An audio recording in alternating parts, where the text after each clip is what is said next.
오늘 여러분과 짧은 시간 하나님이 저의 삶 속에 어떻게 일하셨는지, 오늘까지 어떻게 인도해 주셨는지, 또 앞으로의 삶을 어떻게 인도해 가실지 기대하며 여러분과 말씀 나누고 싶습니다. 오늘 전도서 3장 1절부터 13절에 있는 말씀에는 우리 인생에 모든 때가 있다고 이렇게 말씀을 하시면서 14개의 다른 때를 말씀하고 계세요. 그런데 이 14개의 다른 때를 종합해서 이야기해 보면 이렇습니다. 날 때가 있고 죽을 때가 있고, 행복할 때가 있고 그렇지 못할 때가 있고, 순경의 때가 있고 역경의 때가 있고, 울 때가 있고 웃을 때가 있다. 그런데 이 모든 때를 하나님이 지으셨다. 그리고 이 모든 때는 아름다운 것이다. 이렇게 말씀하고 계세요. 우리가 생각하는 고통의 때, 역경의 때, 울 때, 고통스러울 때, 죽을 때, 이런 때는 아름답다고 생각하지 않는데, 이 전도서 기자는 그 때조차도 아름답다. 그 이유는 하나님이 이 때를 지으셨기 때문이다 라는 거예요.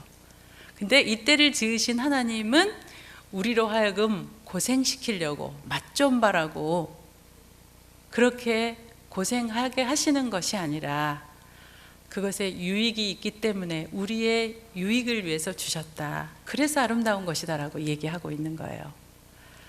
자, 여러분들이 지금 어느 때를 살고 계신지, 순경의 때에 계시는지 역경의 시간에 계시는지, 눈물 나고 한숨 지으며 고통의 한복판에서 주님 바라보며 울부짖는 시간을 갖고 계시는지, 사업이 너무너무 잘 되고 탄탄대로가 일려서 너무너무 감사하고 계시는지, 그런데 이 모든 때마다 하나님이 하나님의 유익을 위해서, 그리고 우리의 유익을 위해서 주셨다. 그러니까 아름답다. 여러분 그렇게 생각하세요? 네, 정말이에요. 고통도 유익하니까 아름답다. 하나님이 모든 것을 지으시되 때를 따라 아름답게 하셨고, 저도 이 말씀을 읽을 때 잘 이해할 수가 없었어요. 어떻게 하나님이 이런 때를 아름답다고 하시는가. 근데 저도 나름대로 하나님이 저를 이 땅에 태어나게 하시고 오늘 53년을 살게 하시는 동안 내에 계속 다른 때를 거쳐왔어요. 여러분과 마찬가지로. 그렇죠? 그런데 유난히도 제 삶 속에는 다른 분들보다 더 힘들고 어려운 순간들이 훨씬 더 많았던 것 같아요. 이제 제가 중학교 1학년 때 예수님을 주와 구세주로 영접하고 저는 그 예수님이 너무너무 좋았습니다. 중학교 1학년이었는데 하나님이 저에게 말할 수 없는 은혜를 부어주시는데 하나님 말씀이 그냥 그대로 다 믿어지는 거예요. 그래서 하나님이 너무 좋아서 그분의 말씀을 암송하고 기도하고 찬송하고 교회 가는 거 즐거워하고 이렇게 신앙생활을 했어요. 그래서 저는 그때부터 하나님이 너무 좋아서 나의 아버지 되신 하나님, 나보다 나를 더 사랑하시는 그 하나님, 나를 위해서 구원을 주시려고 나를 대신해서 십자가에 못 박혀 돌아가신 그 예수님의 사랑이 너무 고맙고 감사했어요. 그래서 그 하나님의 사랑을 느끼면서 너무 좋아서 제가 입버릇처럼 그렇게 하나님께 기도를 드렸어요. 하나님, 저는 하나님이 너무 좋고요, 예수님이 너무 좋아요. 그래서 저는 예수님 일하면서 살고 싶어요. 제가 중학교 1학년 때 이제 구원의 확신을 갖게 되었는데 그 뒤로부터 계속 제가 그런 기도 아닌 기도를 하게 됐어요. 자, 기도할 때도 그렇게 기도하고 그냥 길을 가다가 너무 좋아서 예수님, 저는 예수님이 너무 좋아요. 저는 예수님 일하며 살 거예요. 근데 그때 예수님의 일이 무엇인지를 몰랐어요. 그 길이 어려운 길이라는 것도 전혀 몰랐고 그냥 예수님 좋으니까 예수님 일 할 거예요. 그렇게 살면서 중학교, 고등학교 시절을 지내고 그리고 이제 대학에 또 입학하게 됐죠. 근데 고등학교는 수피아여고 미션 스쿨을 다니게 됐습니다. 미션 스쿨에도 너무너무 가고 싶어서 제가 오랫동안 기도하면서 들어갔던 학교예요. 근데 그때 당시 저희는 이렇게 추첨해서 들어가는 거였기 때문에 제가 원한다고 그 학교에 떨어지는 게 아니잖아요. 번호로 하는 거기 때문에. 근데 저는 그것도 모르고 너무나 그 순진하게 이미 추첨 번호는 벌써 오래전에 정해져 있는 거고 방송만 하는 건데 저는 그것도 모르고 방송이 나오는 그 시간에 라디오를 틀어놓고 기도를 하는 거예요. 저는 하나님 무슨 일 있어도 이 미션 스쿨에를 가야 돼요. 그러면서 기도를 했는데 하나님이 정말 또 제 기도를 들어주셨어요. 그래서 제가 원했던 미션 스쿨 수피아 여고를 가게 됐습니다. 그곳에서 매주마다 예배를 드리고 매일 큐티로 하루를 시작하는 담임 선생님하고 함께 큐티로 하루를 시작하는 시간들은 정말 저에게 너무 행복했습니다. 그래서 종교부장도 지내고 그때 애들이 저보고 너는 목사 되면 좋겠다, 너는 전도사 되면 좋겠다, 너는 뭐 이렇게 미션 스쿨에 사감되면 좋겠다, 막 이런 이야기를 했었어요, 애들이. 근데 그때는 정말 저의 마음속에 하나님의 영광을 위해서 살고 싶어요라는, 주님을 위해서 살고 싶어요라는 그런 마음의 기도의 제목이 있었는데 하나님이 저의 삶을 그렇게 인도해 가시는 거였어요. 대학교를 이제 들어갔고 대학교 3학년 때 저희 남편 정태두 씨라고 하는 사람을 학교에서 만나게 되었습니다.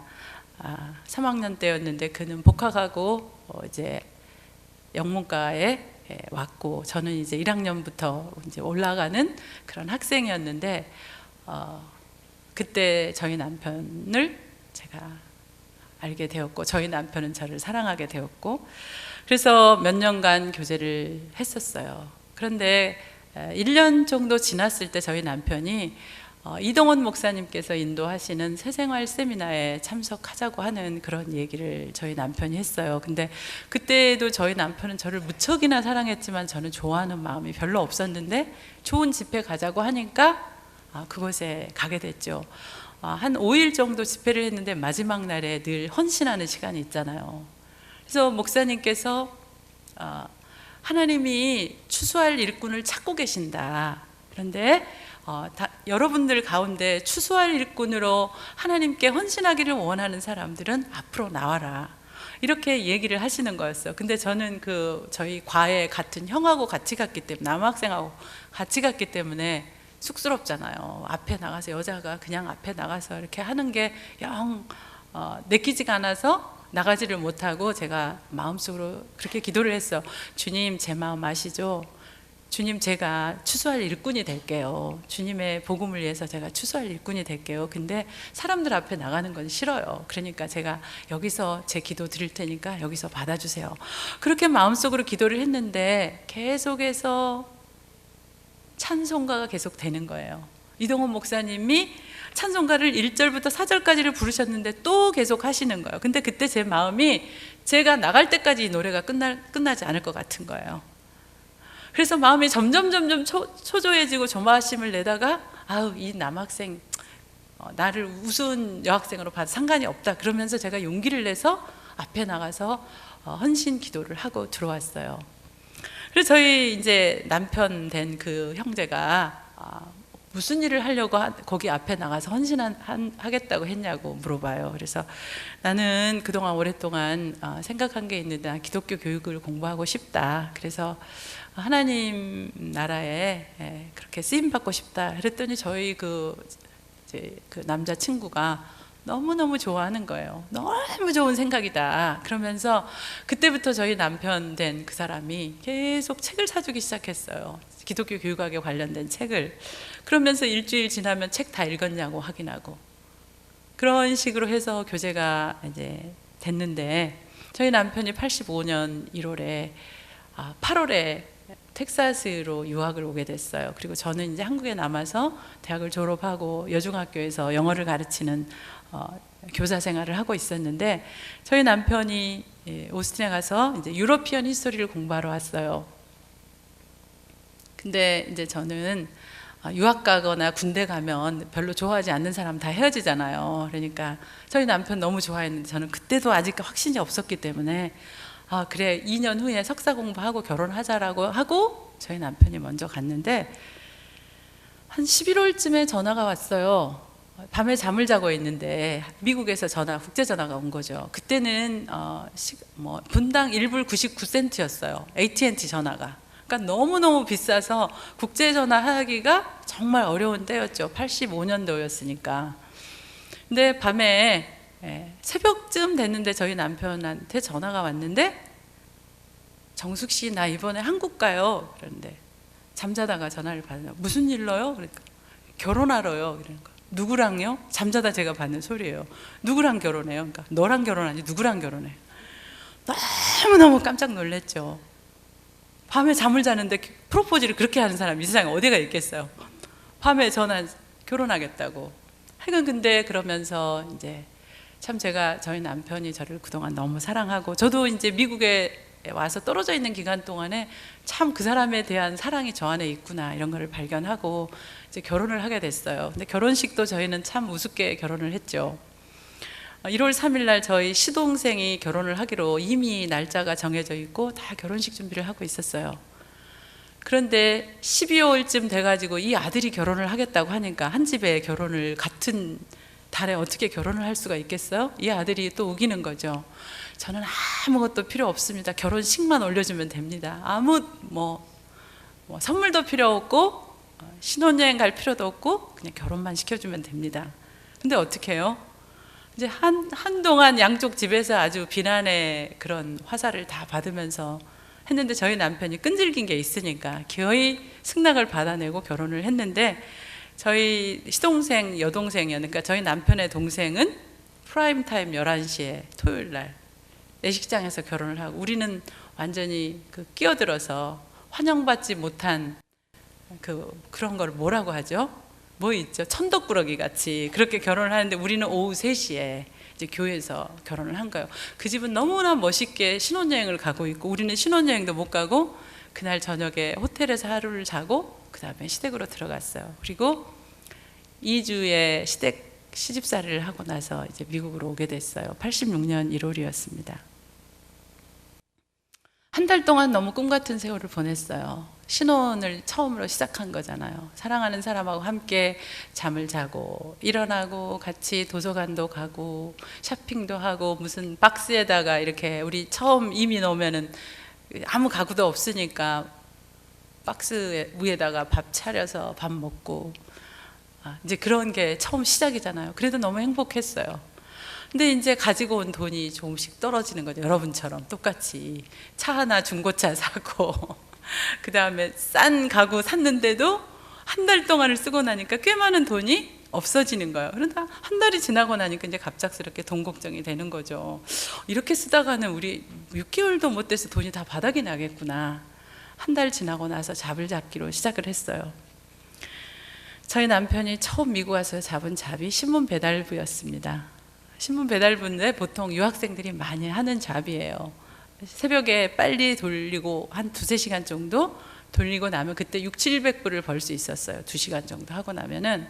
그래서 이제 저희 남편 기어 넣는 차로 이제 운전을 하면서 이제 신문 배달부를 하게 됐는데, 다른 선배들 이야기는 2시간이면 된대요. 근데 저희는 3시간, 4시간을 해도 끝나지가 않은 거예요. 해가 환하게 또 올랐는데도 저희 일이 끝나지 않은 거예요.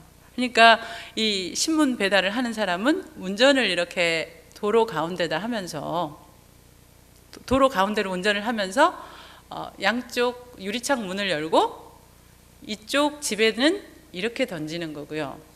그 다음에 이쪽 집에는 이렇게 돌릴 수가 없으니까 이렇게 던지는 거예요. 그러니까 이 차에 차의 커버를 지나서 이렇게 던지는 거예요.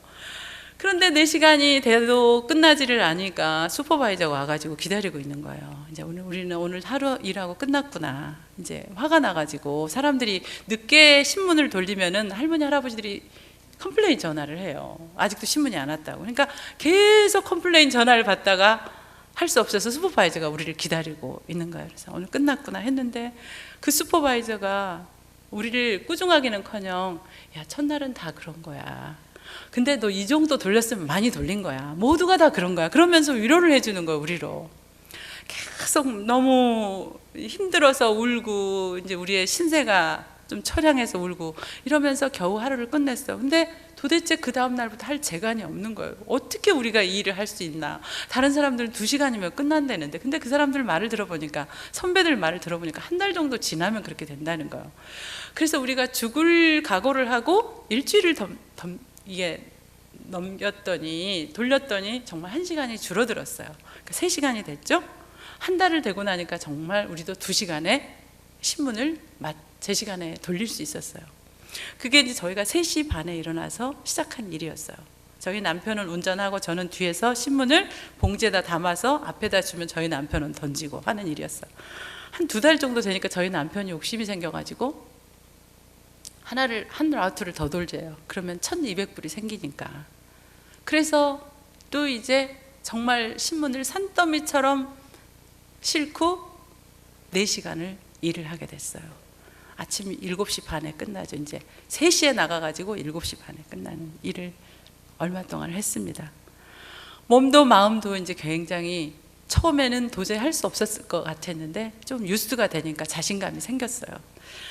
그리고 나서 한 3, 4개월을 하다가 제가 일을 하나 더 하게 됐습니다. 그 이유는 저도 공부를 하고 싶어, 하나님께 헌신을 했으니까 공부를 해야 될 텐데 돈이 저희 남편 납부금 내고 생활비를 하고 나면 없는 거예요. 그러니까 제가 학교 가야 되는데 학비를 마련할 길이 없으니까 제가 잡을 하나 또 찾았죠. 베이비시터였습니다. 처음에 접시 닦기를 하다가 거기서 쫓겨나고 그다음에 베이비시터를 이제 하게 됐어요. 미국 집에서. 베이비시터는 아침 9시에 가가지고 오후 2시까지 하는 잡이었어요. 그래서 이제 그 아이하고 놀아주면서 그래도 영어를 그때 배웠죠. 영어를 배우고 났는데 이제 한 600불 정도를 또 벌었어요. 그러니까 600불은 저금할 수가 있게 됐죠. 근데 이렇게 하다가는 10,000불을 모으는데 너무 오랜 시간이 걸릴 것 같은 거예요. 근데 600불에서 또 쓰고 나면 300불 정도밖에 안 되니까. 그래서 또 시작했던 일이 할리데이인에서 하우스키퍼를 제가 하려고 이제 어플라이를 하고 거기에 이제 들어가서 일을 하게 됐어요.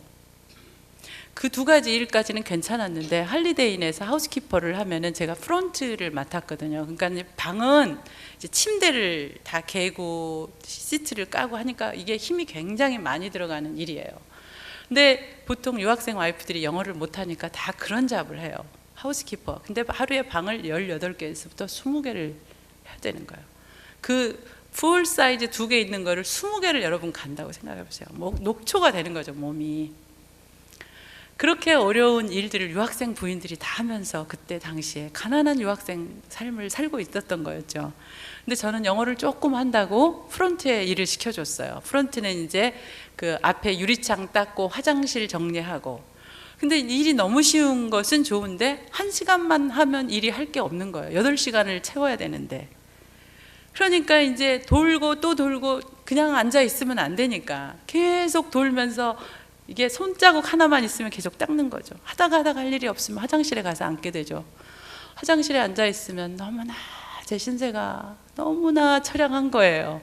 새벽 3시에 일어나서 신문 돌리고 베이비시터 하고 잠시 쉬었다가 이 할리데이인에서 3시부터 11시까지 세컨텀을 제가 일을 하는 거예요. 너무나 기가 막혀서 계속 울고 있는 거. 화장실에 가서 아무도 없으니까 주님, 제가 미국에 왔는데 제가 이 일을 하러 왔나요? 저 공부하러 왔는데 제가 공부는 언제까지 할 수 있나요? 해도 너무하십니다. 돈을 좀 어떻게 주시면 안 되겠어요? 좀 비싸게 받는. 계속 울면서 하나님 앞에 그 기도를 드리는 거죠. 이제 화장실에서. 그러다 누군가 화장실에 오면 울다가 그냥 울음을 콱 붙이고 있고. 그런 날들이 계속 됐어요. 그렇게 힘들고 어려운 시간이었지만 그래도 돌아보면 감사했어요. 왜냐하면 우리에게 꿈이 있었으니까요. 우리가 지금 힘들지만 이 공부 끝나고 나면 그래도 저희 남편은 교수가 될 것이고 저는 또 공부해서 또 하나님 영광 위해서 살겠다고 했으니 하나님이 그 길 열어주시겠지라고 생각을 하면서 돈을 모으는 거죠. 2년 동안 제가 신학교에 가서 공부할 돈을 마련하는 것이 제가 일하는 목적이었으니까. 그렇게 하면서 제가 이제 하루에 3시간씩 잠을 자고 3잡을 찐 거죠. 저희 남편을 위한 이제 신문 배달부는 저희 남편이 오지 말라고 해도 그 사람을 돕기 위해서 제가 따라간 거였고, 두 가지는 제가 욕심을 부리면서 꽃쟁이처럼 말라가지고 제가 일을 하는 거예요. 그리고 하나님이 시간이 돼서 1990년에 저를 신학교에 보내주셨습니다. 그래서 이제 저희 남편이 5년간의 코스웍을 다 마치고 박사학위 논문만 남겨놓고 이제는 제가 공부할 수 있는 달라스로 옮겨가지고 제 공부가 시작이 됐어요. 그때도 공부를 제대로 할 수 있었던 게 아니죠. 신학교에서 공부하고, 그 다음에 주말에는 교회에서 봉사하고, 그 다음에 그걸로 살 수 없으니까 저녁에는 또 무슨 청소를 했냐면요, 빌딩 청소를 했어요. 혹시 빌딩 청소 해보신 분 계세요? 네, 제가 너무 잘해요. 빌딩 청소를 또 뭐 한 층, 두 층, 세 층을 맡으면 또 거기에 돈이 또 있으니까 저희 남편하고 둘이, 그래도 그것도 좋은 게 시간이 좀 플렉시블 하잖아요. 좀 늦게 가도 되고 일찍 와도 되고. 그러니까 학생들이 또 그런 잡을 많이 갔는데, 그렇게 하면서 잠 못 자가면서 하루에 3-4시간씩 자는 게 제가 참 많이 잤던 것 같아요. 그렇게 공부를 계속 했는데 너무 감사하죠. 힘들고 어렵지만 내가 여기 와서 공부할 수 있게 됐구나, 드디어.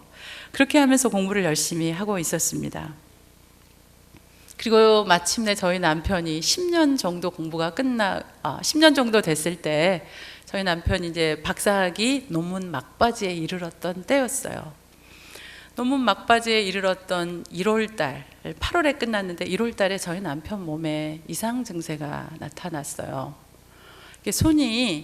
한 손이 힘이 없어지는 거예요. 그러더니 이렇게 들어 올릴 수가 없는 거죠. 그래서 이제 테니스를 쳤는데 테니스 채를 잡을 수도 없고, 뭐 이제는 그릇도 내려지고, 손에 페이퍼를 들어도 이렇게 올려서 그럴 힘이 없는 거예요. 주위 사람들은 다 그렇게 얘기를 했어요. 논문 쓰느라고 너무나 스트레스 받아서 그러니까 조금 지나면, 논문 끝나고 나면 괜찮을 거라고. 근데 그때 당시만 해도 정말 박사학위를 받는 학생들이 너무 힘들어서 그런 증상들이 많이 있었어요. 뭐 어떤 사람 눈이 갑자기 안 보이게 됐다든지, 아니면은 뭐 디스크 생기는 일은 보통이고, 다 여러 가지 이런 그 건강에 아주 어려운 시기를 맞게 되는데, 그럴 테니까 너희도 걱정하지 말아라. 그러면서 이제 선배들이 위로를 해줘서 가는데, 오른손이 그러더니 조금 지나니까, 한 3-4개월이 지나니까 왼손에도 힘이 없어지는 거예요.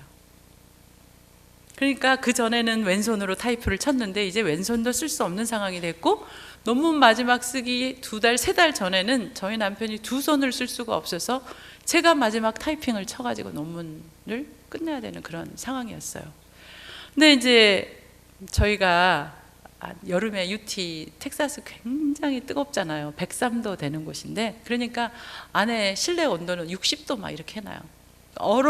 얼 만큼 하니까 늘 두터운 옷을 이렇게 동양 사람들은 가지고 다니지 않으면은 그 냉장고 같은 그곳에서 살아남을 수가 없어요. 근데 그렇게 추운 곳이었는데 저희 남편이 아침부터 저녁까지 도서관에서 땀을 흘려대는데, 아무튼 제 생각에 그릇으로 몇 개를 받을 만큼 그렇게 땀을 쏟아내는 거예요. 그 추운 곳에서. 그러니까 다 이제 탈수 현상이 막 돼버린 거. 너무 힘들어가지고. 근데 지금 생각해 보니까 그때 죽지 않은 게 참 감사했어요. 거의 죽을 것 같았어요, 그때. 그렇게 하고 8월 달에 힘들게 이제 저의 도움으로 논문을 마치고 9월 달에 한국계를 들어갔어요. 이제 호남신학대학교에서 이제 교수를 하라는 얘기를 듣고, 저희 남편이 유로피언 히스토리를 공부하고 종교개혁을 공부했어요. 그리고 특별히 이제 켈빈을 공부하면서 이제 한국교회의 장로 제도에 대해서 연구를 했고, 이제 한국교회 가면 평신도로서 하나님 잘 섬겨야 되겠다라는 그런 꿈을 가지고 공부를 하고 이제 돌아갔는데, 신학교에서 한 학기 가르쳤어요. 10년간 미국에 와서 박사학위 공부를 하고 이제 가르치는데, 교수가 두 손을 쓸 수 없으면 교수를 할 수가 없어요. 다리를 쓸 수가 있으면, 다리를 쓸 수 없으면 휠체어를 타고라도 손을 움직이니까 티칭을 할 수가 있는데, 손을 2개 다 못 쓰니까 컴퓨터 칠 수 없죠. 글씨 쓸 수 없죠. 아무것도 할 수가 없는 거예요. 그러더니 그때쯤 이제 저희가 이제 들어가자마자부터 저희가 그 진단을 받기 시작했죠. 처음에 아주공대에서 진단을 받았는데 그게 4일간 정밀 검사를 통해서 받았던 게 근위축증이었어요. 영어로는 ALS 혹은 루게릭병이라고도 해요. 들어보셨어요? 야구선수 루게릭이 걸렸던 병이고요. Tuesdays with Mori, 모리와 함께한 화요일에 모리 교수님, 카네기 멜론 대학의 필립 시먼스 교수님, 이런 분들이 걸린 희귀병이었어요. 그리고 무엇보다도 물리학자 스티븐 하킹스, 네, 그분이 근위축증이에요. 근데 그분은 어느 시기에 딱 멈춰버려서 지금까지 살 수가 있는 거예요, 스티븐 하킹스는. 근데 이 근위축증은 어떤 거냐면 근육이 없어지면서요, 근육이 다 사그라들면서 그 기능을 할 수 없게 만들어 버리는 병이에요. 근데 그 근위축증은 이제 처음 주로 손이나 다리에서부터 시작을 해서 죽을 때까지 계속 멈추지 않고 진행되는 진행성 디지스예요. 프로그레시브 디지스라는 거. 그러니까 여기 하나만 안 좋으면 여기만 절단을 하면 되는데 온 몸의 근육이 다 죽을 때까지 망가뜨리는 병이에요. 근육을 다 망가뜨리는 병이죠. 희귀병이고 원인을 알 수 없고. 근데 요즘에는 점점 그 환자가 조금씩 더 많아져요. 근데 그때 당시만 한국에서 환자가 한 2,000명 정도 되던 그런 때였어요. 하늘이 무너지는 거죠. 그 이야기를 처음 들었을 때 믿겨지지가 않았어요. 도저히 그럴 수가 없다. 저희는 이제 목 디스크나 그러니까 손을 쓸 수 없다고 생각을 했는데 학교에 논문을 쓸 때는 도저히 저희가 그 진단을 받으러 갈 수도 없었던 게 2달, 3달 기다려야 되는데 논문을 8월 달까지 쓰지 않으면은 더 이상 학위가 주어지지 않는 막바지였기 때문에 의사한테 찾아가지도 못하고 그렇게 공부에 매달렸는데 근위축증이었어요.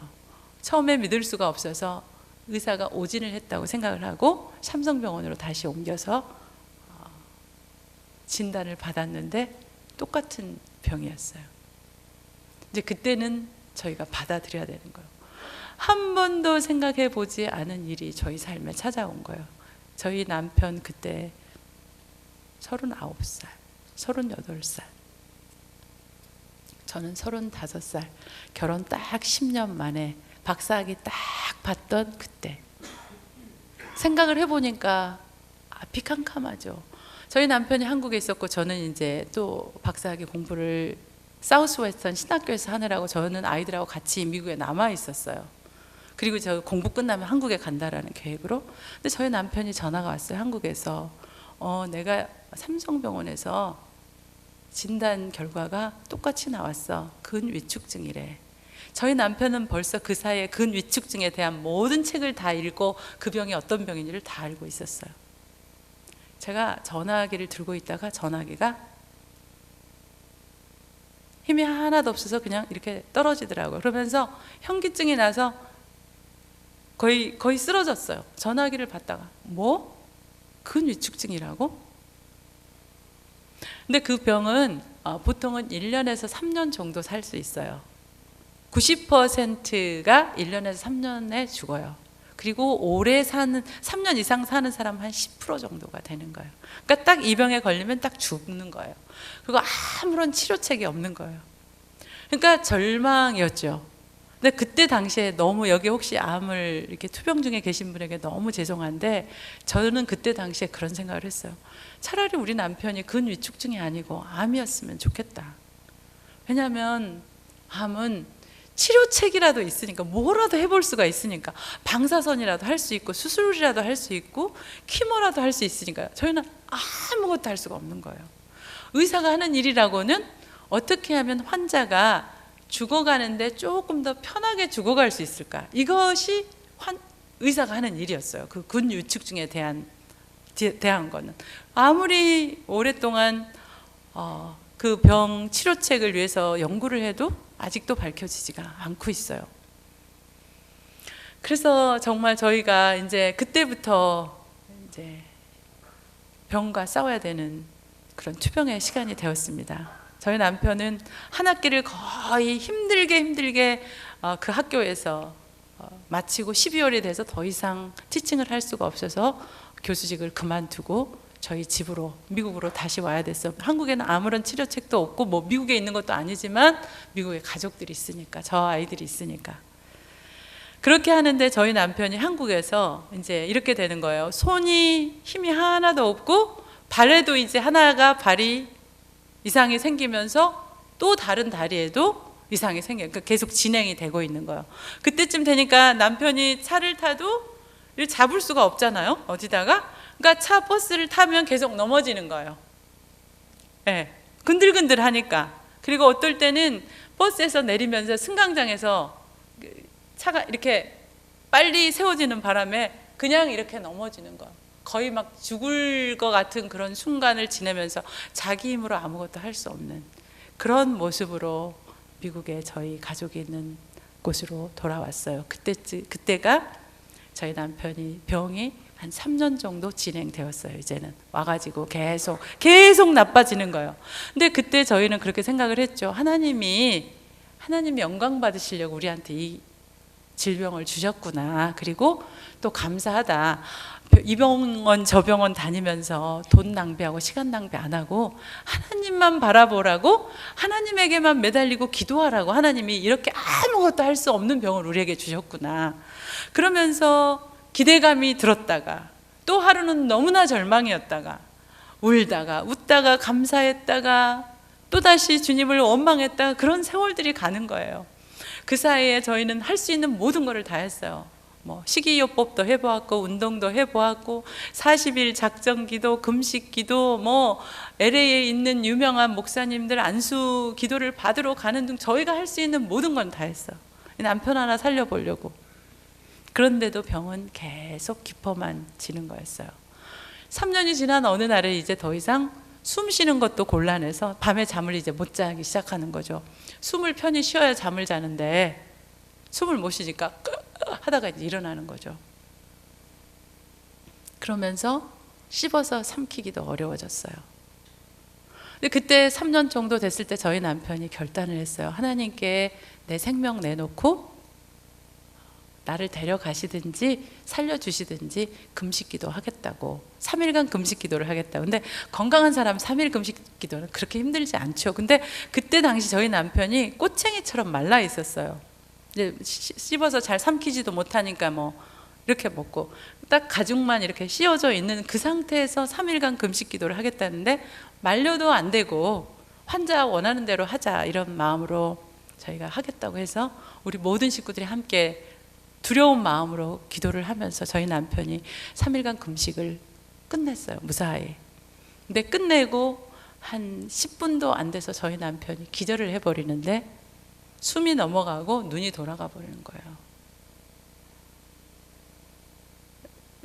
눈이 그렇게 돌아가면 사람이 죽어가더라고요. 그래서 너무너무 놀라가지고 911에 전화를 하고 금방 온 사람들이 저희 남편을 인공호흡을 하고 병원으로 갔죠. 그때 이제 산소호흡기를 댔으니까 이제 숨은 살아났어요. 그러니까 또 숨이 끊어지지 않았다. 또 우리에게 희망이 있구나. 그러면서 병원에 갔는데 저희 남편은 이제 코마 상태에 빠져버렸고요. 병원에 갔더니 의사가 이 상태로는 더 이상 혼자 숨을 쉴 수가 없다. 이거 숨 쉴 수 있는 근육이 다 망가져 버렸으니까. 그러니까 여기다 구멍을 뚫어서, 여러분 혹시 그 벤틸레이터 아시죠?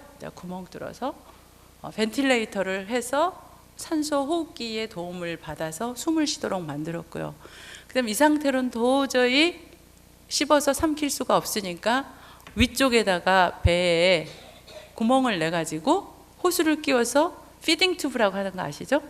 피딩 튜브를 꽂고 이제는 유동식 음식만 이제 넣을 수 있는 상황이, 그러니까 코마에 있는 상태에 의사는 계속해서 이제 일을 하고 있는 거였어요.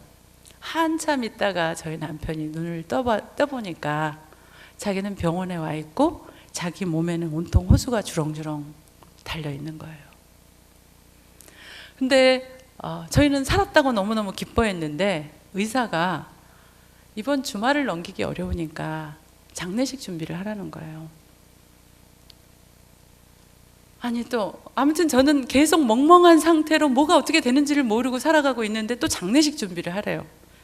그래서 한국에 부랴부랴 가족들에게 전화를 하고 형님이 장례식 준비를 하러 왔고 친구들이 이제 저희 남편을 보러 오고 그런 상황이었어요. 근데 이상하게 그 급성 폐렴이어서 폐가 파열될 것 같은 그런 상황이었는데 이게 갑작스럽게 이것이 호전이 되는 거예요. 죽을 것 같다고 했는데, 근데 저희 남편이 그때 계속 코마 상태에 있었거든요. 근데 나중에 깨서 한 이야기였어요. 코마 상태에서 자기가 시편 23편을 수천 번도 계속 암송을 했대요. 시편 23편을 수천 번도 암송을 했대요. 저희는 그때 알았어요. 아, 우리의 영혼은 우리가 육체적으로 코마 상태에 가더라도 우리의 영혼은 하나님하고 연결되어 있구나. 하나님하고 연결된 이 통로가 있구나. 그러면서 자기가 계속 암송을 했는데 그게 아마 자기를 살려준 치료약이 됐다고 나중에 말할 수 있게 됐을 때 그 이야기를 들었어요. 그래서 갑작스럽게 그 급성폐렴이 파열될 것 같은 게 멈춰지면서 이제 호전이 돼서 죽을 위험은 넘겼어요. 넘겨서 우리는 너무 좋다고 하는데 그렇지만 한 달을 못 갈 것이다. 그러니까 좋아하지 말고 계속 장례 준비를 하라는 거였어요. 그래서 저희 남편의 이제 형님이 한국에서 오셨어요. 오셨다가 이제 저희 남편이 호전이 되니까 지금 죽지를 않으니까 장례식 못 하니까 이제 돌아가셔야 되는데 돌아가시기 하루 전이었던 것 같아요. 전에 형님이 한국에서 오셔서 고생도 하시고 병원에 계신다고 식사 못 하셨으니까 한국 식당에 가서 맛있는 음식 대접해라. 그래서 제가 아이들하고 형님하고 모시고 식당회를 갔다 왔는데 저희 남편 계획은 그때 할 일이 있었던 거예요. 혼자 저희가 이제 중환자실에서 옮겨서 이제 그 독실로 들어갔는데 거기서 하나님 앞에 기도하고 싶은 마음이 있어서 우리를 다 보냈던 거예요. 갔다 돌아오니까 저희 남편이 온통 베개부터 그 시트가 다 젖어서 울고 있어요. 그러면서 갑자기 저한테 하는 얘기, 여보 나 지금 살아야 되겠어. 나 죽으면 안 돼. 막 그래요. 아니 당신 지금 살아있잖아. 무슨 소리를 하고 있는 거야. 나 죽으면 안 돼. 계속 그러더니 자초지종을 얘기하는 거예요. 저희 나간 사이에 하나님께 이렇게 기도를 했대요. 자기가 너무나 비참한 이 상황이 돼버리니까 도저히 이렇게는 살 수 없어서 하나님께, 하나님 저를 데려가 주세요. 제가 주님 앞에 갈 모든 준비가 다 됐어요. 그러니까 제 영혼을 받아주세요. 그렇게 기도를 했는데 그 기도가 끝나자마자 그 병실에 자기 인생 필름이 돌아가는 거예요. 어렸을 때부터 시작해서 계속 끊이지 않고 필름이 돌아가는데 보니까 자기가 잘한 것보다 잘못한 것들이 너무 많더라는 거예요. 생전 보지도 못했던 죄목도 거기가 있더라는 거예요. 그래서 그거를 보다가 너무너무 고통스러워서 주님 제가 더 이상 볼 수 없어요. 그러면서 저희 남편이 예수님 앞에서 쥐구멍을 찾고 싶었대요. 너무 부끄러워서 더 이상 보여주지 마세요. 그리고 주님 제가 이대로 죽을 수는 없어요. 저에게 한 번만 더 기회를 주십시오. 저에게 한 번만 더 기회를 주시면 결코 이런 삶을 살지 않겠습니다. 그러면서 살려달라는 기도로, 죽게 해달라는 기도가 살려달라는 기도가 된 거. 주님 이렇게 부끄러운 모습으로 제가 주님 앞에 설 수 없어요. 근데 그 중에는 이런 것도 있었대요. 너 혼자만을 위해서 이렇게 많은 CD를 너 혼자만을 위해서 여기에 돈을 썼던 것도 나는 기뻐하지 않는다고. 저희 남편이 음악을 너무 좋아해서 클래식 그 CD를 세일하면 사는 것이 저희 남편 취미였어요. 유학생활을 하면서. 그래서 한 100장도 훨씬 넘을걸요? 근데 그 CD가 필름에 나타나면서 너 혼자만을 위해서 쓴 이것도 내가 기뻐하지 않는다. 그러니까 하나님 앞에서 다시 통곡을 하면서 다시 회개가 시작된 거예요. 근데 사실 누군가 아프거나 삶에 어려움이 생기면 우리가 하나님 앞에 회개하는 일 많이 하잖아요. 혹시라도 내가 죄를 지어서 내 삶에 이렇게 어려움이 찾아왔나, 질병이 왔나, 내 사업이 안 되나, 가정에 문제가 있나 이런 생각이 들어서 계속 고통 가운데 있는 사람들은 회개를 다 해요. 여러분도 다 그러시잖아요. 저도 그렇고. 그동안 다 회개를 했다고 했는데 보지도 못한 것들이 그 인생 필름 속에 있으니까 그거를 가지고 저희 남편이 3일 동안을 계속 울면서 다시 회개를 한 거예요. 저희 남편이 엉망으로 살았던 게 아니거든요. 정말 제가 볼 때는 정말 괜찮은 크리스천이었어요. 정말. 교회에서 굳은 일은 저희 남편이 다 했고요. 남 돕는 일은 앞서가면서 그 바쁜 유학생활에도 그 많은 일을 하면서도 빼지를 않고, 야, 저렇게 신앙생활하면 참 참 나도 잘 못하겠는데 저희 남편을 제가 존경하면서 살았는데, 그 남편이 예수님 앞에 서면서 그런 자기의 모습을 보면서 통곡을 하는 거예요. 3일 동안 계속 회개를 하고 나더니 저희 남편 얼굴에 빛이 도는 거예요. 빛이 도는 거예요. 웃음으로 가득 하나님의 은혜가 부어지는 거예요, 그 속에서. 그러면서 이제 그도 한동안 말을 하지 못했어요. 그러니까 우리가 말을 할 때 기흥, 니은, 디귿, 니을, 아야, 어여, 오요 해가지고 한 문장을 마치려면 10분, 20분이 걸려요. 저희 남편이 저한테 하고 싶은 말을 할 때 자판에다 글씨를 써가지고 당신이 무슨 말 하고 싶은지 기억하면 히읗까지 딱 넘어가다 이렇게 하면 제가 거기에서 히읗자 하나 쓰고, 그 다음에 모음해서 아자 하면 아자나, 이렇게 커뮤니케이션 대화를 하고 있었던 때였는데 저희 남편이 싱글벙글 웃는 거예요. 근데 저희 의사와 간호사들이 저희 병실에 오는 걸 너무 좋아했어요. 환자가 기쁜 낯으로 항상 웃고 있으니까. 그러면서 의사가 붙여준 별명이 스마일링 가이. 닥터 정, you are smiling guy. 계속 찬양하고 감사하고 기도하고, 계속 저희가 33일간 이제 그 위기를 넘어서서 33일간 병원에서 이제 병원 생활을 하다가 이제 퇴원을 할 때가 됐어요. 뭐가 좋아진 게 하나도 없고 그 죽음의 상태만 딱 이제 벗어났고, 의사는 한 달 얼마 안 가서 죽을 거라고 얘기를 하고, 똑같은 병실 비슷하게 우리 집으로 다 기구를 옮겨서 가족들이 24시간 이제 간호를 해야 됐어요. 그때 저희는 학생 비자였고 영주권도 없어서 아무런 혜택도 받을 수 없고, 받을 수 있는 게 체리티 케어 뿐이었어요. 근데 저희 남편 병이 특수한 거여서 체리티 케어로 또 커버가 안 되는 돈들이 많아요. 그러니까 갔다 오고 나니까 이제 한 달마다 병원비를 내야 되는 게 10개에서 10개, 미니멈 5개예요. 각각 닥터마다 따로따로 그 비를 보내야 되니까. 그러면서 24시간 저희 남편의 삶이 이렇게 시작이 됐어요. 집에 와서 병원 침대, 병원 산소 호흡기 다 우리 집에 이제 장치가 돼가지고. 근데 아침에 일어나면 저희 남편이 찬송 들으면서 찬송해요. 똑같은 찬송을 3번, 4번, 5번, 6번 해요. 우리 그렇죠. 신앙이 메마를 때는 1절부터 4절까지 하는 게 왜 이렇게 긴 것만 하냐, 좀 짧은 거 골라서 하지, 이런 생각이 들잖아요. 저희 남편도 그랬는데 은혜를 받고 나니까 이 한 구절 한 구절이 얼마나 새롭고 감사한지, 불렀던 찬양 또 부르고 또 부르고 다 외우는 거예요. 이제 누가 뭐 자기 손으로 아무것도 쓸 수 없고 아무것도 할 수 없고, 본인이 할 수 있는 것은 눈 보고 말할 수 있고, 그게 그 사람이 할 수 있는 다예요. 말하고 눈으로 보고. 근데 그 병은 또 스킨은, 이 피부는 감각이 죽지 않고 살아 있어요. 그러니까 만지면 알고 의사소통하는 거고, 그게 다였어요. 그러니까 그때부터는 저희 온 가족이 저희 남편 옆에서 24시간을 붙어 있지 않으면 이 사람은 살 수 없는 환자. 아무것도 혼자 할 수 없으니까. 그러니까 예를 들면 이런 거죠. 여기가 간지러우면 여보 여기 긁어줘. 손을 이렇게 하고 있다 계속 하고 있으면 힘드니까 손 뒤집어줘. 춥다 시트 덮어줘. 덥다 시트 갈아줘. 발을 계속 이렇게만 하고 있으니까 땀이 젖으니까 발 이렇게 벌려줘. 침도 삼킬 수도 없으니까 석션기로 침 뱉어줘. 그거예요.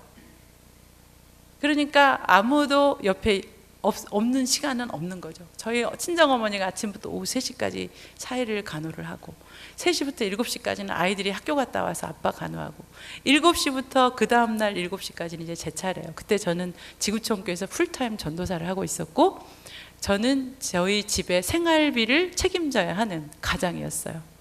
근데 교회에서 받는 돈은 렌트 내고 생활비 하고 나면 아무것도 남는 게 없어요. 그러니까 병원비는 어디선가 나지 않으면은 갚을 재간이 없는 거예요. 근데 하나님이 그 저희 아파에 있는 5년, 8년 동안을 하나님이 저희의 필요를 채우시는데 놀라울 정도로 매달 누군가를 통해서 하나님이 돈을 우리한테 보내주시는 거예요. 어떤 때는 캐나다에서도 오고 한국에서도 오고요. 꼭 보내는 사람이 내가 기도를 하는데 너희 집에 돈이 필요하다고 하는구나 하면서 돈이 필요한 액수를 딱 보내주면 우리가 필요한 돈이었어요. 그때 정말 잊을 수 없는 몇 가지 큰 돈이 들어온 때가 있었어요. 한꺼번에 13,000불이 들어왔는데, 그때 제 토요타 캠리 이전에 미쓰비시 걸란트를 탔는데 그게 18만 마일이 되면서 계속 문제가 생겨서 언제 쓸지를 모르는 그런 상황이었는데 차를 살 수가 없죠. 돈이 하나도 없으니까 다운페이 할 돈도 없고. 근데 그래서 제가 하나님이 매달마다 돈을 주시는데 차까지 사달라는 얘기를 제가 차마 할 수가 없어서 제가 주님, 이렇게 차에다 운전할 때 안수를 하고 가는 거예요. 주님, 오늘도 제가 운전 잘하고 오게 해주세요.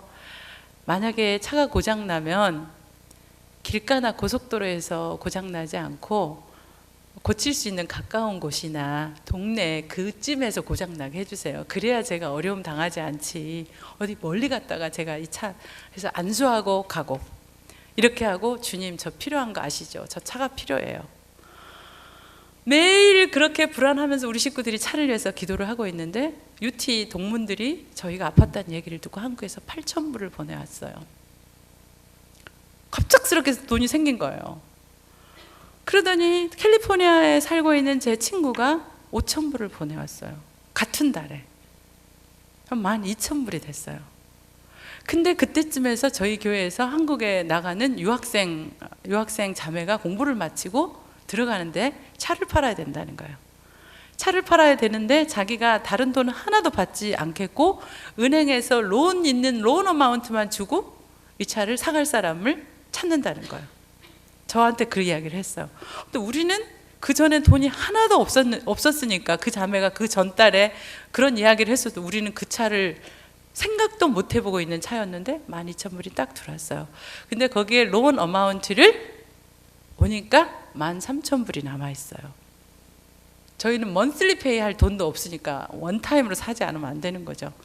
근데 한국에서 유치 동문 중에서 우리 가족을 위한 사랑의 헌금에 동참하지 못한 어떤 한 사람이 1,000불을 보낸 거예요.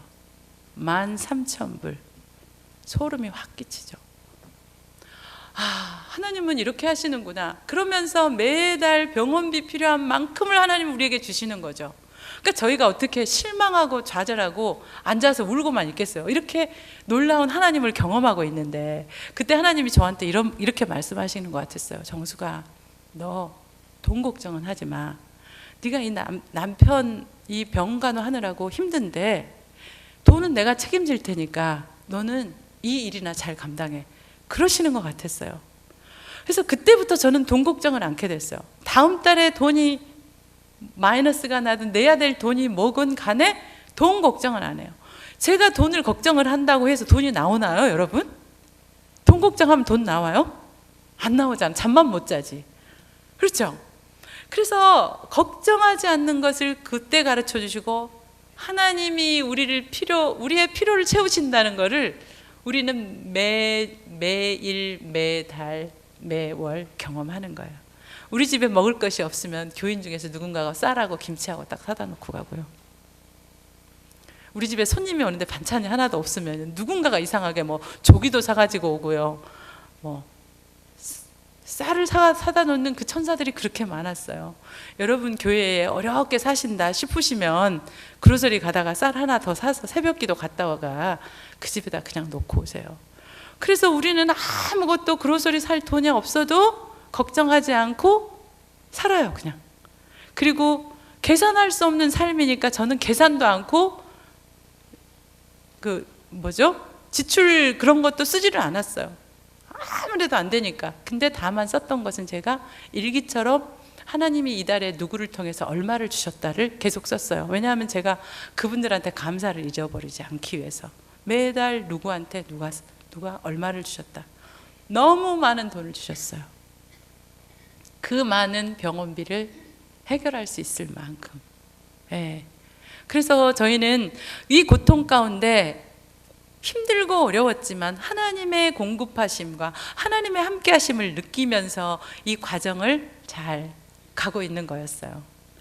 그런데 이제 그런 경제적인 필요는 그렇게 채우셨는데요. 제가 밤에 저녁부터 아침까지 저희 남편 그 침대 옆에서 간이 침대를 놓고 8년을, 그러니까 3년은 이제 어려워졌으니까 그렇게 덜 힘들었지만 병원에서 태어나고 죽을 때까지 5년 동안은 간이 침대에서 잠을 자면서 제가 컨디션이 아주 좋은 날은 6, 7번을 깨고요. 컨디션이 안 좋으면 밤에 20번도 더 깨는 거예요. 저희 남편이 이렇게 해요. 이제 말할 힘도 아끼려고 힘드니까 저한테 신호를 보내는 거, 도움이 필요하다는 신호예요. 그러면 일어나서 뭐 해줘, 이거죠. 네. 더워, 추워, 뭐가 필요해. 그 심부름을 작게는 10번, 많게는 20번을 하는 거예요. 그러니까 제가 잠을 깨서 잠을 자는 거예요. 제가 잠을 자버리면 저희 남편 소리를 못 들을까봐 신경은 다 여기다 쓰면서 잠을 자죠. 그리고 일어나서 그 남편 도와주고 바로 잠이 드는 거예요. 하도 잠을 못 자니까 그냥 1분도 안 자 제가 또 잠을 자요. 그렇게 만 5년을 살면서 제가 이제 제 몸이 만신창이가 된 거죠. 이제 여기 아프고 저기 아프고 저희 남편 목욕시키는 일부터 시작해가지고 제가 다 감당을 했어야 되니까. 그래서 하루 저녁은 제가 그러죠. 힘이 하나도 없이 잠을 자려고 간이 침대에 누워서 하나님께 그렇게 기도를 드려요. 주님, 저 평생 단 하루만 저녁부터 아침까지 잠 한 번만 자보면 소원이 없겠어요. 하루 저녁만. 뭐 이틀 저녁 일주일도 그건 너무 호화스러우니까 단 하루 저녁만 저녁에 자서 아침까지 잠 한 번 자게 해주세요. 그러다가 그런 기도를 하다가 너무 지친 날은 제가 하나님께 이런 기도를 드리죠. 주님, 저 내일 아침에, 오늘 저녁에도 깨지 마시고 내일 아침에도 깨지 마시고 모레도 깨지 마시고요, 주님 품에서 눈뜨게 도와주세요. 그렇게 기도를 해요. 무슨 소리예요? 나 못 살겠어. 나 정말 죽지, 더 이상은 내가 할 수가 없어요.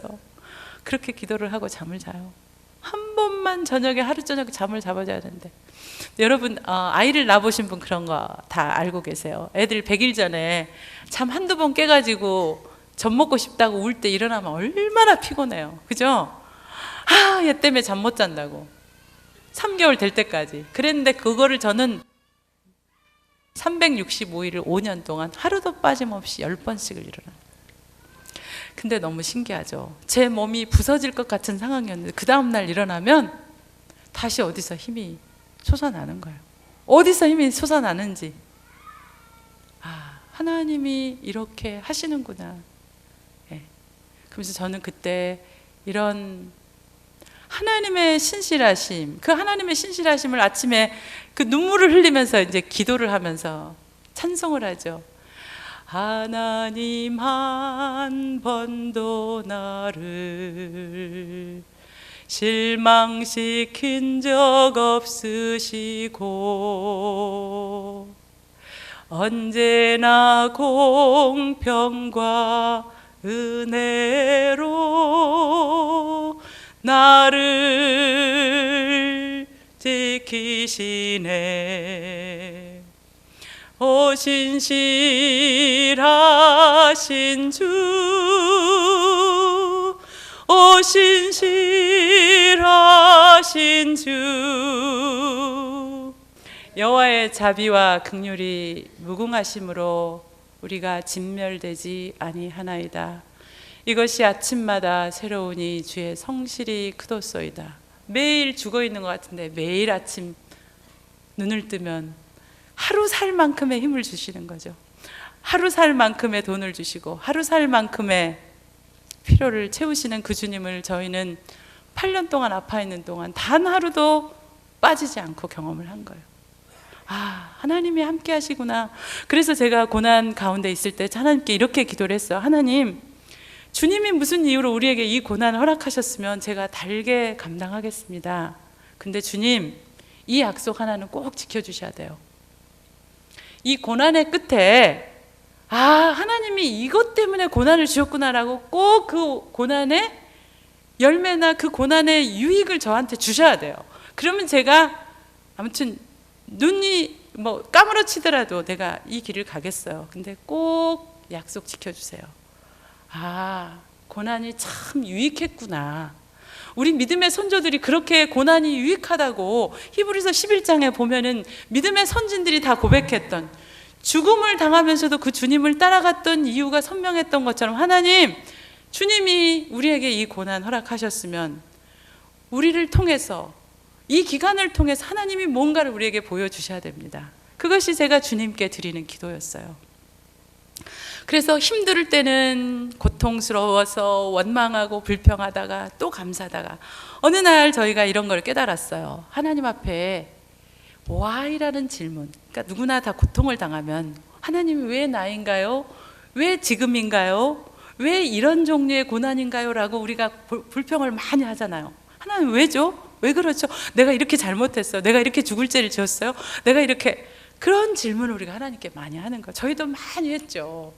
근데 이 고난을 당하면서 왜라는 질문이 좋지 않다라는 생각을 하게 됐어요. 왜라는 질문을 하면 할수록 불평이 생겨나요. 하나님이 막 원망스럽고 너무 야속한 거예요. 그래서 저희 남편하고 둘이 그랬어요.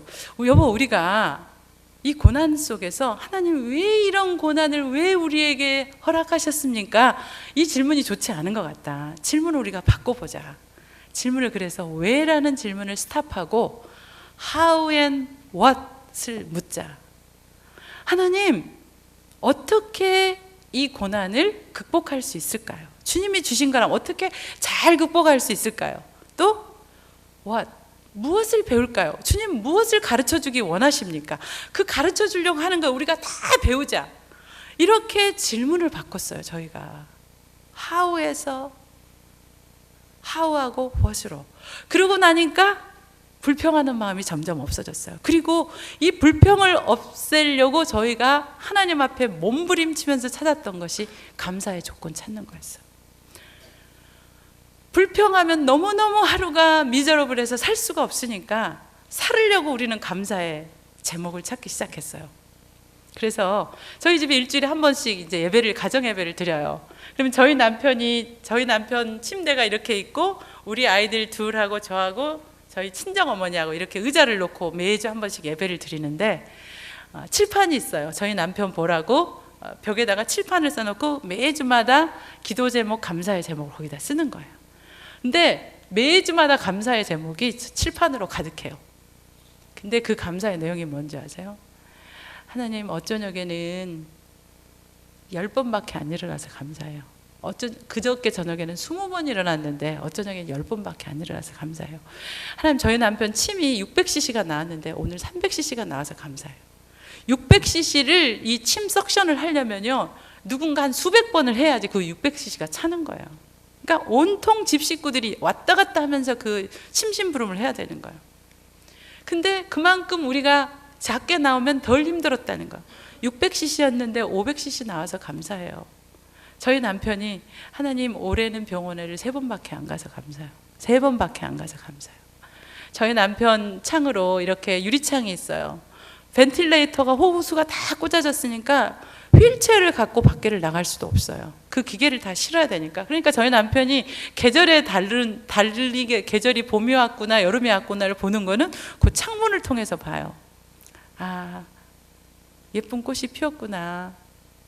가을이 되었구나. 단풍이 피었구나. 저희 남편이 병원 갈 때마다 앰뷸런스로 가잖아요. 그걸 다 기계를 싣고 가야 되니까. 그러면은 앰뷸런스를 타고 가면서 세상이 바꿔진 것을 보는 거예요. 하나님, 올해도 이 가을을 보게 해주셔서 감사합니다. 아빠가 일하지 않는데 우리 아이들이 잘 커서 감사합니다. 오늘 한 주 우리가 먹을 것 걱정하지 않고 한 주 잘 살아서 감사합니다. 오늘도 하루 생명 주셔서 감사합니다. 하루하루의 생명이 얼마나 감사한지 아세요? 하루의 생명은 기적처럼 주어진 거거든요. 오늘의 우리에게 주어진 생명은, 저희 남편이 말할 수 있어서 감사합니다. 아무것도 할 수 없어도. 환자들이 보통 1년 3년 되면 말을 할 수가 없거든요. 말을 할 수 있는 근육도 다 없어져 버리니까. 그러니까 하나님이 저희 남편 죽을 때까지 이 성대를 지켜주셨어요. 그게 저희의 평생의 감사, 살아있는 동안의 감사 조건이었어요. 말을 하지 못하고 제가 일일이 아야 어여를 써서 계속 커뮤니케이션 한다고 생각을 해보세요. 할 수가 없는 일이죠. 말할 수 있었음에 감사했고요. 그 다음에 저희를 위해서 기도해 주러 오신 신유의 은사를 가지신 목사님이 신유의 기도를 해주시고 나서 애언 기도를 하시는데, 저희는 그 애언 기도를 듣고 너무 깜짝 놀랐어요. 거기서 감사의 조건을 또 하나 발견했는데, 하나님이 저희 남편에게 고통은 안 주셨다는 거예요. 근위축증 환자들은 바늘로 찌르는 고통을 느끼는 환자들이 많이 있어요. 모리 교수가 그랬거든요. 이 아픔이 바늘로 찌르는 것 같은 고통스럽게 아픕니다. 근데 보니까 하나님이 내가 너에게 고통은 주지 않았다. 너무 감사했죠. 매일 고통을. 그러면서 또 그 기도해 주시는 분이래요. 하나님이 수많은 천사를 보내서 이 아들의 피를 거르고 계신대요. 피를 돌리고 계신대. 근데 24시간을 누워있는 환자가 한 번도 욕창이 생겨본 적이 없어요. 그때 알았어요. 하나님이 우리가 보이지 않는 천사를 보내서 진짜 피를 돌리고 계시는구나. 피가 순환이 안 되고 고여서 욕창이 생긴다면서요. 전 그것도 몰랐어요. 그래서 감사하죠. 그 다음에 제가 그렇게 오랫동안 잠을 이제 못 자니까 매일 졸음운전을 하는 거예요. 운전을 하면서. 근데 어떻게 하냐면, 이제 신호등을 가다가 신호등에 빨간불이 딱 서면은 그때 잠이 드는 거예요. 잠이 들었다가 뒤에서 빵 하죠. 그러면 일어나서 그 다음 신호등까지 운전하고 가는데 또 빨간불이 되면 거기서 또 잠이 드는 거예요. 위험천만하죠. 졸다가 원웨이인지를 모르고 원웨이를 쫙 가는데 반대편에 차가 오는 거예요. 아찔한 순간들이 너무 많았죠. 근데 그분이 저희 남편 기도를 해주시거나 저를 위해서 따로 기도를 하더니, 이 사랑하는 나를 너무나 사랑하신데 하나님이 너를 위해서 하나님이 매 순간 매 초마다 천사를 보내서 네 생명과 건강을 지키고 있대요. 그렇구나. 내가 살아있는, 이제는 그때부터 제가 살아있는 게 기적이었어요. 그런 상태에서 내가 살아있다니? 그래서 몸이 만신창이가 돼서 이제 중국 한의원에 우리 교회 형제가 저 한약을 해주겠다고 그래서 중국 한의원을 갔더니, 맥을 짚어본 중국 한의사가 저한테 그래요. 너는 도대체 뭘 하는 사람이냐? 직업이 뭐냐? 네 간이 24시간을 쉬지를 못한다. 24시간 쉬지를 못해서 네 간이 엉망이라는 거예요. 근데 제가 간염까지 있었는데요, 하나님이 그 엉망인 상태의 간을 하나님이 회복시켜 주시고 낫게 하신 거 아세요? 그 사이에. 도대체 알 수가 없구나. 정말 그때는 정말 제 힘으로 살아가고 우리 힘으로 살아가는 게 아니라 그냥 주님이 등 떠밀려서 그냥 가는 거예요. 그냥 주님 손잡고 오늘 하루 살고 1시간 살고, 그러면서 우리의 의지를 내려놓고 100% 하나님만 의지하고 하나님만 바라보는 그런 순간들이 바로 고난의 순간들이었어요. 그러니까 하나님을 경험하는, 이 고통 속에서 함께 하시는 하나님, 인도하시는 하나님, 공급해 주시는 하나님, 나에게 호흡을 주시는 하나님을 늘 저희가 보게 되는 거. 사실 고통 가운데 있지 않는 사람은요, 고통 속에서 하나님이 어떻게 하시는지를 몰라요. 근데 고통에 있어 본 사람은 하나님이 고통 가운데서 뭐 하시는 걸 알게 돼요. 그렇죠?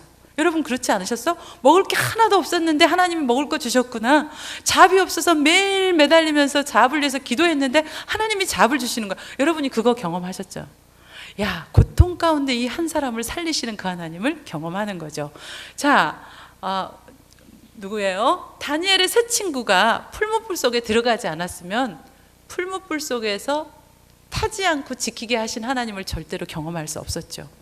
다니엘이 사자굴 속에 안 들어가 봤으면 사자들의 입을 막으시는 하나님을 절대로 경험할 수가 없었어요.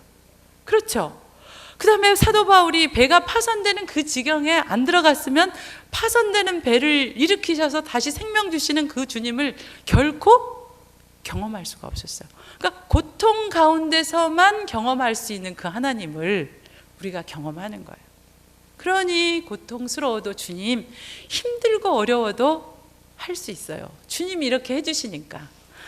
그렇게 하면서 저희는 주님만 의지하는 법, 주님의 공급하심을 배웠고, 그 다음에 주님께 감사하는 법을 배웠어요. 그러니까 이제는 불평은 5가지고요, 감사가 20가지가 되고 30가지가 되니까 너무 살겠는 거예요. 아, 이렇게 감사할 게 많구나. 저희 남편이 건강을 잃어버렸을 때는 다 잃었다 그랬어요. 자기는 학위도 이제는 10년간 고생해서 받았던 이 학위가, 너무 고생해서 받았던 이 학위가 아무 소용이 없다고 했는데, 내 건강과 함께 나의 모든 것이 다 끝이 났다고 했는데, 저희 남편이 감사를 하면서 뭐라 그럴까요? 내가 잃어버린 거는 건강 하나이다. 나는 아직도 사랑하는 아내가 있고 사랑하는 아들, 딸들이 있고 나를 위해서 기도해 주는 교회 식구들이 있고 한국의 가족들이 있고, 무엇보다도 하나님이 나의 병상에서 함께 하시는 하나님의 은혜를 매일매일 체험하게 하셨으니 이 질병도 감사한다. 그 순간까지 하나님이 이르게 하신 거예요. 네. 이렇게 감사의 조건이만, 내 인생이 끝났는데 끝남 속에서 하나님을 경험하는 그 놀라움. 그러니까 이 사람이 살아나는 거죠. 그래서 저희 집에 이제 문병을 오는 분들이 많잖아요. 그러면 이 젊은 사람이 중환자라고 하니까 무슨 말을 해야 될지, 뭘 이뤄야 될지 고민하면서 오는데, 저희 남편 얼굴이 너무 화나거든요. 웃는 얼굴로 맞거든요. 그러면서 저희 남편은 그 사이에 사람들이 오면 복음 전해요. 그 다음에 이 사람이 좀 어려운 것 같으면 위로를 해요. 하나님이 함께 하세요. 하나님이 도와주시니까 끝까지 이기면 되겠어요. 그리고 형편을 따지면서 살피면서 그런 하나님의 사역을 그 병상에서 하는 거예요. 복음 전하죠. 중보기도는 저희 남편 몫이었어요. 저희 교회에서 어려운 모든 사람들은 다 중보기도 제목을 우리 집으로 가지고 왔어요. 정태두 집사는 반드시 이 기도를 해줄 것이다. 시간이 우리 교회에서 제일 많은 사람은 정태두 집사니까. 오후는 중보기도 하는 시간이거든요. 오전에는 찬송하고 성경 듣고, 오디오 성경 듣고 기도하고, 오후 되면은 중보기도하고 TV 보면서 세계의 선교를 위해서 기도하고, 그 다음에 아이들 오면 아이들하고 같이 얘기하고. 그러니까 정태두 집사한테 기도 제목 갖다 주면 꼭 해줄 테니까.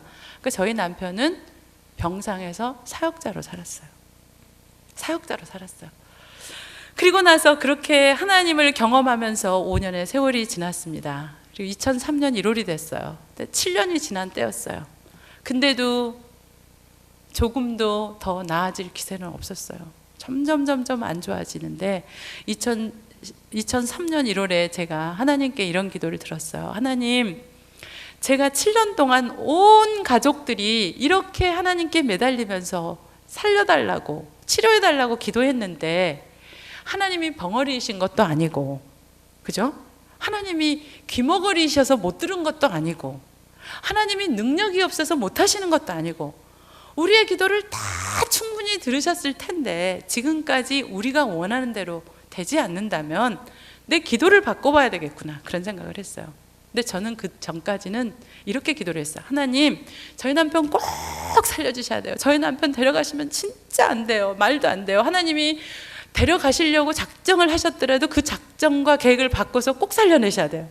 하나님, 안 그러면 저는 그럴 거고요. 나는 간증할 것도 없고 나는 내 고난도 허사고요. 그러니까 꼭 살려내셔야 되고요. 그리고 이 사람 괜찮잖아요. 하나님이 좀 쓰시기에 괜찮잖아요. 그러니까 꼭 살려서 주의 영광 위해서 써주세요. 이렇게 기도를 했어요. 근데 기도를 바꿔봐야 되겠다는 생각을 한 거예요. 내가 아직 한 번도 지금까지 하나님의 뜻을 구하지 않은 거예요. 우리가 보통 기도할 때는 그렇잖아요. 우리의 원함과 소원을 얘기하고 나서 그러나 내 뜻대로 마옵시고 주님 뜻대로 하옵소서 하잖아요. 근데 너무 극단의 순간에 가면 그 주님 뜻을 못 하는 거예요. 제가 주님 뜻대로 하세요 하면 저희 남편을 데려가 버릴 것 같은 거예요. 그러니까 불안해가지고 기도를 얼른 끝내고 주님 뜻 절대 안 구했어요. 저희 남편에 대해서만큼은 제가 교회에서 전도사를 하면서 주님 뜻이 최고입니다. 계속 가르쳤죠. 근데 제 삶에 그 일이 닥치니까 주님 뜻을 못 구했어요. 근데 주님, 제가 그동안 이렇게 우리 가족들이 기도드렸는데 이제는 저희 뜻대로 마시고요, 주님 뜻대로 해주세요. 주님이 저희 남편을 데려가시는 것이 주님 원하시는 거면 그렇게 해주시고요. 두 번째로는 저희 남편에게 좋은 걸로 해주세요. 저희 남편이 이렇게 어려운 상황 속에 있는데 천국에 가는 것이 저희 남편에게 더 좋은 것이면 하나님이 데려가시고요, 살려있는 것이 더 좋은 것이면 살려주세요. 그리고 저희하고 저하고 우리 애들은 그 나중이에요. 근데 그 전에는 이렇게 순서가 이랬어요. 우리 아이들이 아빠 없는 자식 되는 게 불쌍하고 제가 가부 되는 게 너무 안 되니까 저희 남편 살려주시고, 두 번째 우리 남편 불쌍하니까 살려주시고, 그 다음 주님 뜻이었어요. 근데 주님 뜻, 저희 남편, 그리고 우리. 처음으로 제가 기도를 하고 평안을 누렸어요. 하나님의 뜻을 구하면서 처음으로. 근데 또 하나님께 제가 단서를 달았죠. 근데 주님, 또 이것은 들어주셔야 돼요. 행여라도 데려가시려면 저한테 미리 알려주세요. 그래야 우리 준비할 거 아니에요. 4개월이 지난 4월쯤 저하고 저희 남편 비슷한 시간에 꿈을 꿨어요. 죽는 꿈이었어요. 근데 벌써 2001년 911이 일어날 때부터 저희 남편의 죽음은 작정되어 있었던 거였어요. 하나님이 5년간 보너스로 주신 제2의 생이었거든요.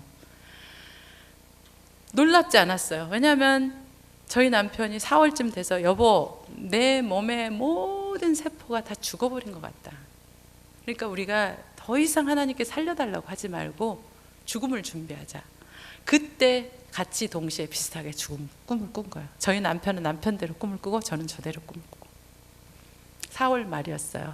그래서 이제부터는 죽음을 준비해야 되겠으니까 여보, 저녁에 당신이 교회에서 사역할 일, 특별히 중요한 일 아니면 좀 다 나중으로 미루고 저녁에 내가 당신하고 할 일이 있다. 내가 유언의 편지를 쓰고 싶다. 유언. 그래서 첫날 저에게 유언의 편지를 썼어요. 저희 남편이 하루 종일 머릿속으로 생각을 해뒀겠죠. 제가 받아 쓰는 거예요. 근데 그때쯤 되니까 목소리가 거의 안 나왔어요. 그러니까 이게 개미 소리 같은 목소리여서 한참을 귀를 기울여야지 저희 남편이 무슨 소리를 하는지 겨우 알아서 받아 쓰고 받아 썼어요. 첫날 저녁에 저에 대한 편지를 썼어요. 당신을 만나서 너무 행복했다. 당신을 행복하게 해주고 싶어서 이렇게 노력을 했지만 너무 힘들게 해서 너무 미안하다. 그러면서 사랑의 이야기로부터 미안한 이야기를 다 쓰고, 그 다음에 두 번째, 이틀에 걸쳐서 저희 아들하고 딸에게 유언의 편지를 썼어요. 너희들 태어나서 아빠가 얼마나 행복했는지, 너희들 얼마나 사랑했는지, 아빠가 너희들에게 하고 싶은 말이 있다. 너희들 살아가면서 하나님을 마음을 다하고 뜻을 다하고 성품을 다하여 하나님을 사랑하라.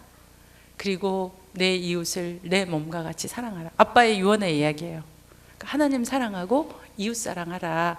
근데 이웃 사랑은 네가 돈이 있을 때까지, 시간이 있을 때까지 기다리지 말고, 시간이 없어도 돈이 없어도 꼭 네 주위에 네가 돌아보면 도울 수 있는 사람이 꼭 있다. 그러니까 그 사람들 외면하지 말고 선한 사마리아처럼 그렇게 살아라. 그리고 멋진 하나님의 자녀로 살다가 천국에서 만나자. 아빠는 천국의 삶이 기대가 된다. 아빠는 천국에서 너희들을 바라보며 응원하며 기도하며 너희들을 축복할 거다. 아빠가 먼저 가서 미안해. 다음에 멋진 하나님의 자녀로 살다가 천국에서 만나자. 그렇게 이틀에 걸쳐서 아이들에게 편지를 썼어요. 5월 5일 그날 하나님은 저희 아들의 장례식에 입을 양복까지 마련해 주셨어요. 어느 행사회를 갔는데 저는 한 번도 로또 당첨을 못 하거든요. 뽑기를 못 해요. 소풍을 가도 보물찾기라도 그거 찾지를 하나도 못 하는데, 무슨 행사를 갔는데 거기에 당첨된 사람에게 이태리 양복을 주는 게 딱 있었어요. 1등상에. 어린이날 행사에 참석을 했는데, 근데 갑자기 제가 하나님, 저도 오늘은 상 한번 타보고 싶어요. 이런 기도를 하나님이 어렸을 때부터 너무 많이 들어주셨거든요. 제 기도를. 하나님 아들 주세요 하면 아들 주셨고요. 딸 주세요 하면 딸 주셨고요. 다 했는데 저희 남편의 기도만 안 들어주시는 거죠. 근데 하나님, 준영이가 요즘에 양복이 없는데 제가 저 당첨되면 안 될까요? 1등 당첨되면 안 될까요? 계속 학교 행사 때마다 교회 집사님들 거 옷 빌려 입고 다니는데 저 양복 하나 주시면 안 될까요? 근데 1등 제가 당첨됐잖아요. 이태리 양복권을 딱 봤는데 기쁜 순간에 동시에 딱 제 머리에 뜨는 게 하나님이 장례식 준비하는 것 같다는 생각을 딱 한 거예요. 기쁨도 잠시 집으로 돌아왔죠. 저희 남편이 그래요. 그날이 주일 5월 5일이었는데 여보, 오늘 하루 내가 너무 힘들었다. 오늘 저녁에 내 곁을 떠나지 말고 꼭 나랑 함께 있어주라고. 그래서 3시까지 함께 있다가 제가 잠이 들었어요. 잠이 들었는데 아침에 저희 어머니가 그 피딩 튜브에다 밥을 넣으러 가니까 저희 남편이 또 코마 상태에 들어간 거예요. 이제 또 급성폐렴이 시작이 된 거였죠. 근데 이제 그때는 끝이라는 생각이 들었어요. 그 전에는 아프면 병원에 가면 다시 나아서 돌아온다고 생각을 했는데 이건 이제 끝이었어요. 그래서 이제 목사님에게 전화를 하고 병원을 갔죠. 8일간을 저희 남편이 병원에 살았어요. 근데 하루 지나고 나서 처음에 코마로 갔는데 눈을 떴어요. 눈을 뜨고 얘기를 하는데 그때부터 장례식 준비를 하는 거였어. 왜냐하면은 병원에 가서 음식을 넣는데 하루가 지나도 한 캔이 그대로 흡수가 되질 않고 위에 그대로 고여 있는 거예요. 그러니까 이게 위가 흡수가 되어야지 영양 공급이 돼서 살아갈 수가 있는. 그러니까 그거는 이제 위의 근육도 다 끝이 났다라는 거예요. 이제 저희 남편이 아는 이게 다 끝이다. 저희 남편이 그랬어요. 나를 하루 이틀 생명 연장하기 위해서 영양 주사를 넣거나 아무것도 하지 말아라. 내가 이렇게 고생했 내가 하나님 나라 가는데 더 이상 나를 여기다 묶어두려고 하지 말아라. 이게 딱 의사를 불러다가 이건 자기의 뜻을 얘기를 했어요. 그리고 장례식 준비를 하는 거죠. 이제 장례식 찬송 이렇게 불러주고 내가 사랑했던 평생에 사랑했던 시편 23편 이 말씀 장례식으로 해주고 내 장례식에 검정색 옷 입고 와서 슬피 울지 말아라. 기쁜 찬송 불러주라. 내가 하나님 나라 천국에 가는데 축하해줘야 되지 않겠냐. 그러니까 기쁘고 밝은 찬송 불러다오. 그 다음에 그 장례식장에서 나에 대한 이야기는 하지 말고 예수님 이야기만 해달라. 네. 그리고 예수 믿는 사람들에게는 천국이 예수 안 믿는 사람들에게는 천국이 반드시 있으니까 예수 잘 믿고 천국에서 내가 만나고 싶다고 전해주고 나를 아는 사람이 다 장례식에 왔을 테니까 그 다음에 예수 잘 믿는 형제들에게는 열심히 주님 위해서 멋지게 살다가 천국에서 만나자고 전해달라. 그런 것까지를 다 쓰고 저한테 이제 불러주면 제가 받아 쓰는 거죠. 그 다음에 평생에 고마웠던 사람들 다 리스트 써가지고 이 사람에게 어떻게 전해주라고 다 하고 그 다음에 이제 저희 아이들하고 하루씩 시간을 보내는 거였어요. 아이들을 불러다가 큰아들 데니 아빠가 너 때문에 너무 행복했다. 아빠는 좋은 기억들이 너무 많은데 너 혹시 아빠하고 생각했던 좋은 것들이 있니? 하니까 애가 어렸을 때부터 아빠하고 같이 즐거웠던 얘기를 계속 하는 거예요. 근데 아빠가 너한테 용서를 구할 일도 있다. 혹시 아빠 때문에 속상한 일 있으면 얘기해봐.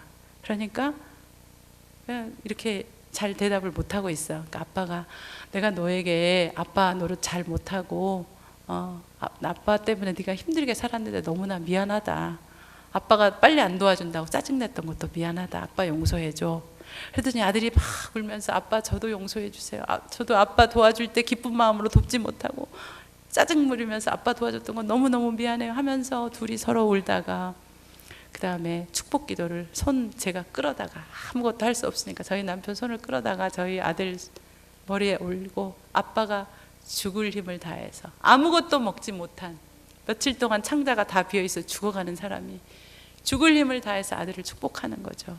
그리고 자기 아무것도 남겨줄 수 없으니까 대학 박사학위 수료증 하나 하고 대학 논문을 아들에게 편지를 단 1불도 물려줄 수 없었던 그 아버지 눈물로 축복 기도를 하고 헤어졌어요. 그 다음날 우리 딸을 만날 차례가 됐네요. 딸을 만나서 아빠가 혹시 제인이한테 잘못해서 제인이 화나고 속상한 일 있으면 얘기해봐. 근데 그 이야기 전에 혹시 아빠하고 즐겁고 재밌었던 기억 생각나? 그러니까 없대요. 우리 딸이. 아들은 그렇게 많이 이야기를 했는데 딸이 하나도 없대요. 이유가 뭐냐면 우리 딸 2살 때부터 아빠가 아팠거든요. 그러니까 이 아이는 평생 누워있는 자기 일생 누워있는 아빠만 본 거예요. 아파있는 아빠만. 근데 아빠가 그럼 아빠가 너한테 잘못해서 네가 화나거나 속상한 일 있으면 얘기해봐. 그랬더니 우리 딸이 눈물을 펑펑 흘리면서 나는 아빠 때문에 화나고 속상한 날이 너무 많았어. 그러면서 애가 통곡을 하는데 말해봐. 그랬더니 아빠는 나 운동회 날도 오지 못하고 학교에서 상 받는 날도 오지 못하고 다른 아빠들 엄마들은 와서 사진 찍어주고 박수 쳐주고 응원해줬는데 우리 집에는 하나도 그게 없었다는 거야. 자기는 너무너무 그때마다 화가 나고 속이 상했다는 거야. 그러니까 아빠가 얘기하는 거죠. 제인아 미안해. 그것 때문에 화나고 속상했구나. 아빠가 미안해. 근데 아빠는 너무너무 가고 싶었다. 근데 아빠가 아파서 갈 수 없었어. 그렇지만 너의 운동하는 날이나 좋은 대회가 있는 날은 아빠 너를 위해서 기도하고 있었어. 우리 재인이 잘하게 해달라고. 그리고 아빠는 시간 보면서 오후 3시가 되기만 기다리고 있었어. 너를 보려고.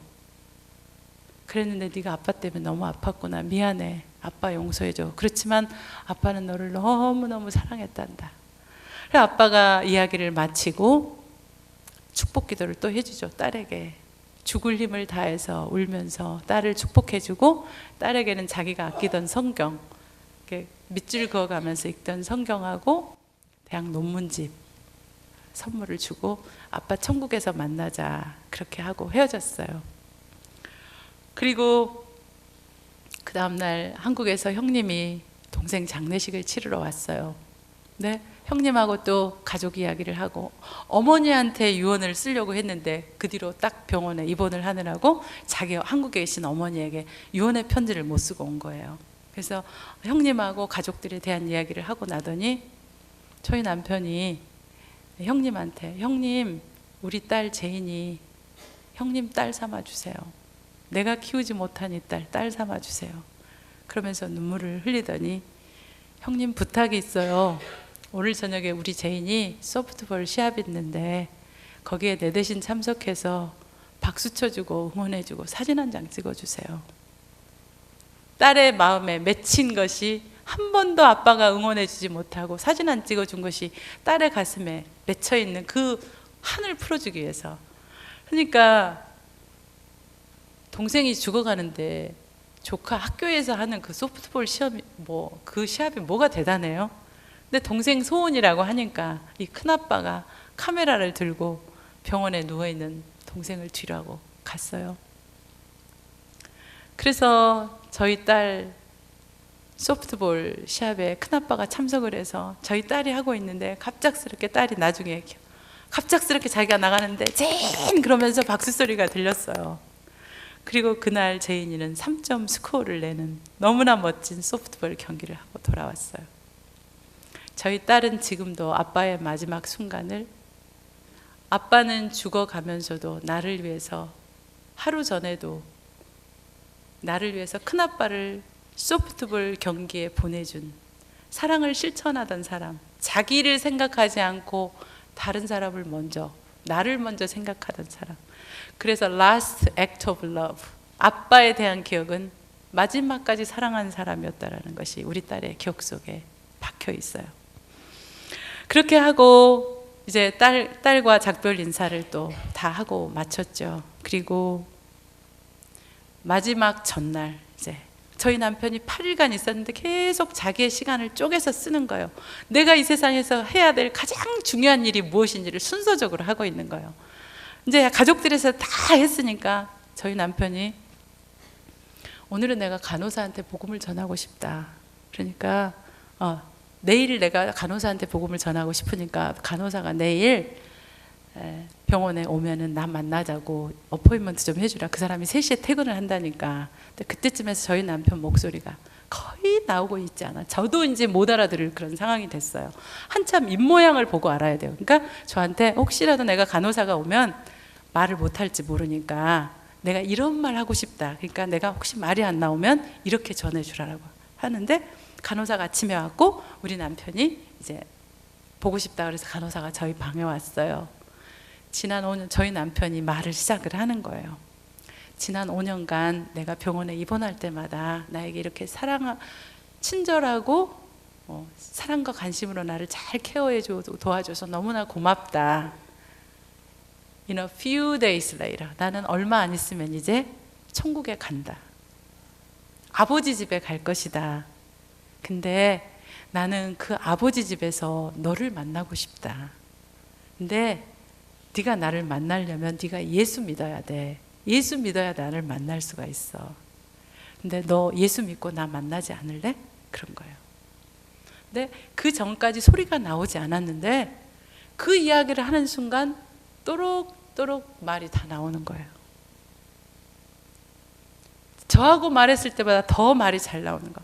그러니까 그 간호사가 듣다가 마지막 끝을 맺지를 못하고 서름이 복받쳐 올라가지고 I believe in Jesus Christ. Yes, I will see you in heaven. 그러면서 뛰쳐나가 버렸어요.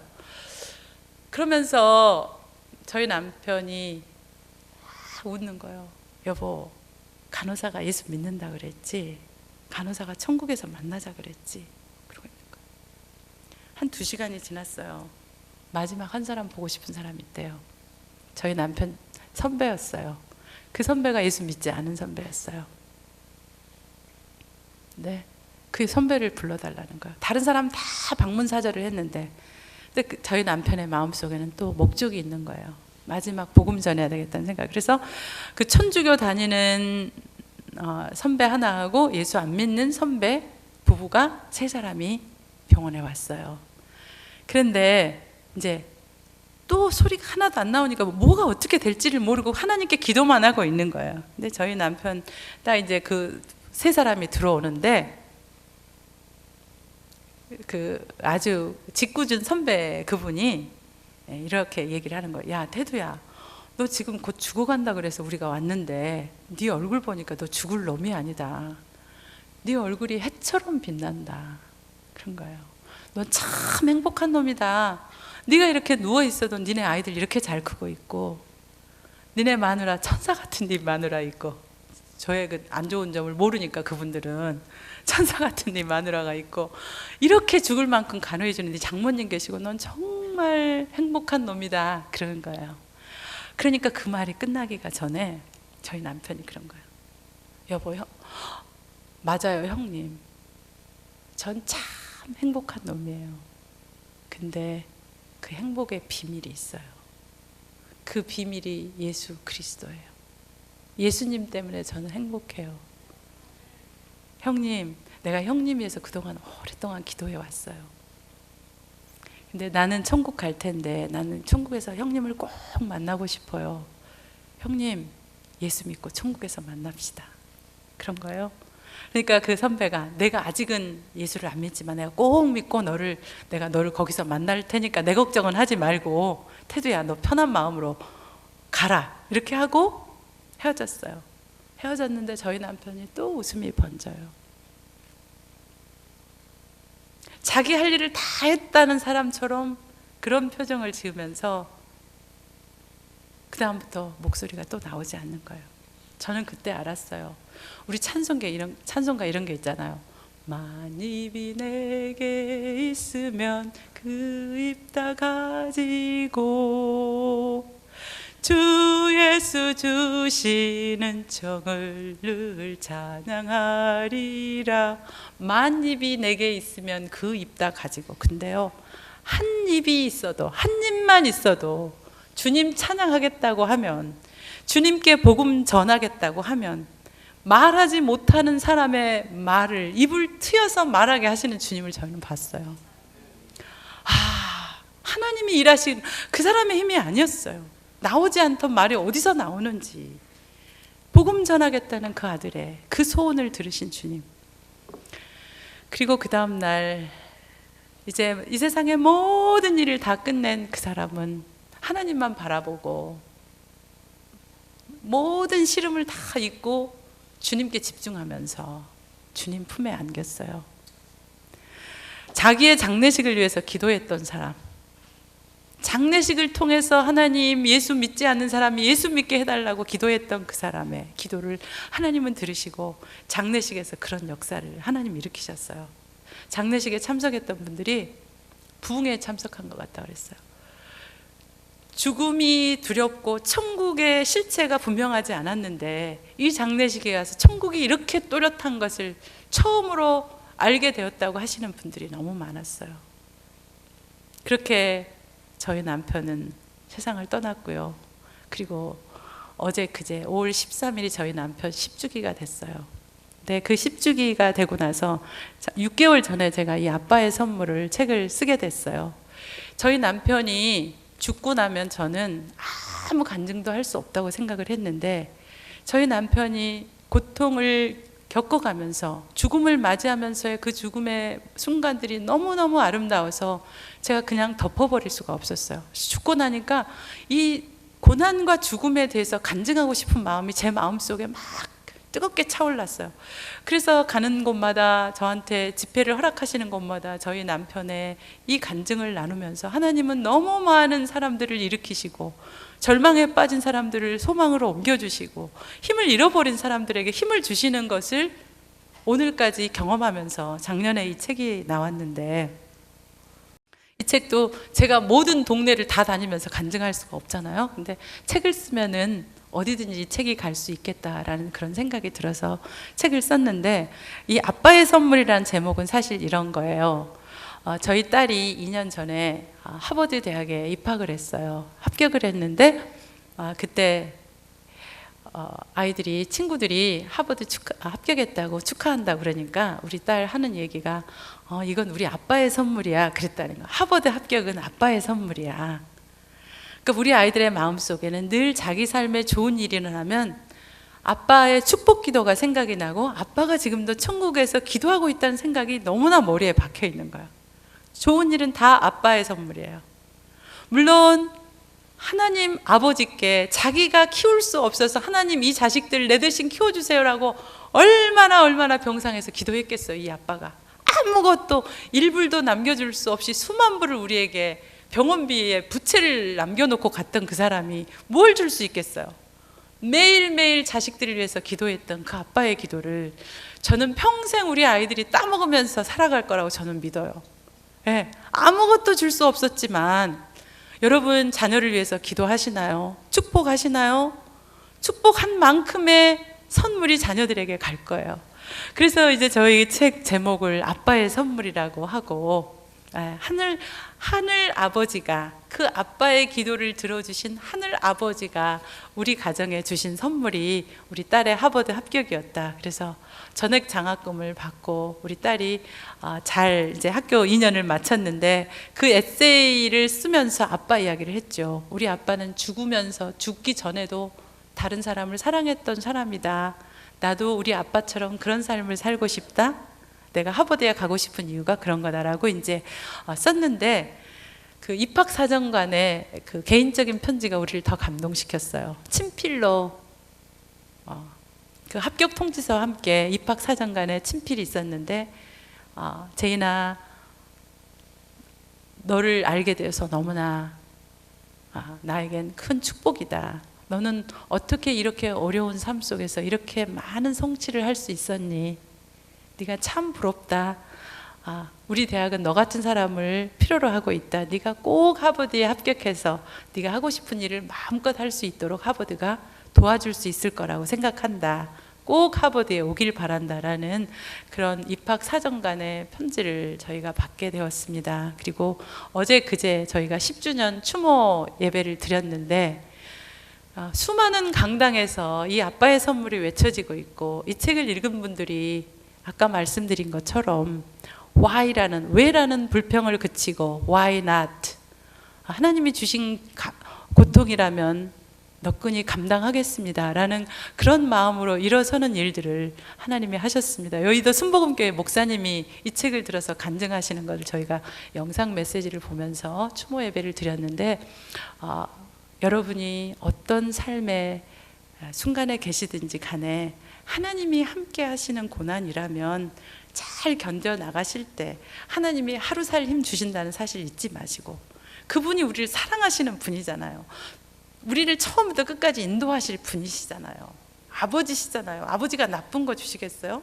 당장에는 힘들어 보이니까 나쁜 것 같지만 그 속에 보호가 있고 그 속에 진주가 있고, 그것을 캐내어서 하나님 나라의 일에, 영혼들 돕는 일에 하나님이 분명히 쓰실 것이기 때문에 여러분의 눈물을 바꾸어서, 죄를 바꾸어서, 슬픔을 바꾸어서 춤이 되게 하시는 그 하나님이 있다는 사실을 꼭 기억하시면서 여러분이 승리할 수 있으려면 불평의 개수보다 감사의 개수를 더 많이 세시면 여러분은 분명히 승리할 수 있으세요.